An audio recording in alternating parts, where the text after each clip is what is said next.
All eyes were fixated on the documentary that showed the slave trade era, produced by UNESCO, an arm of the world body.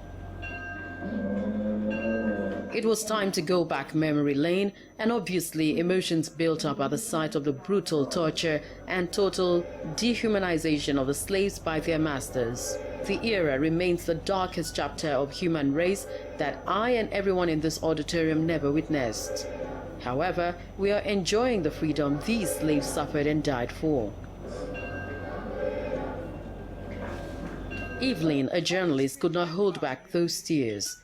Her comments in between tears were enough to discredit the theme of this year's anniversary, Forever Free, celebrating emancipation. She said the era of slavery on the colonial masters' plantations may have ended, but new forms of slavery now exist in Africa, a view shared also by Femi Phillips, a human rights activist. Now, coming to that child in that era, what touched me was the account when he talked about the words the father used to tell him. The quote was from the dad that always remember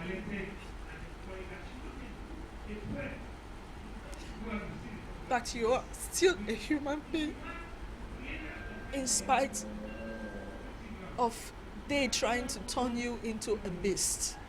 That's what lived with him.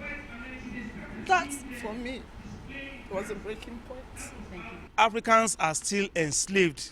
In so many ways, they are still enslaved. Even in Nigeria, it is the worst aspect.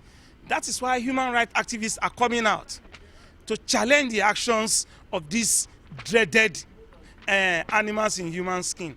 If it stops in America, it is because they are enlightened, they are exposed, they have undergone 4 stages of revolution.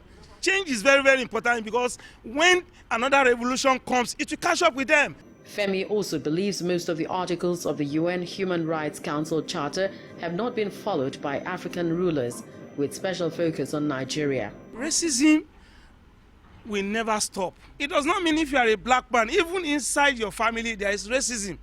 Even in your office there is racism.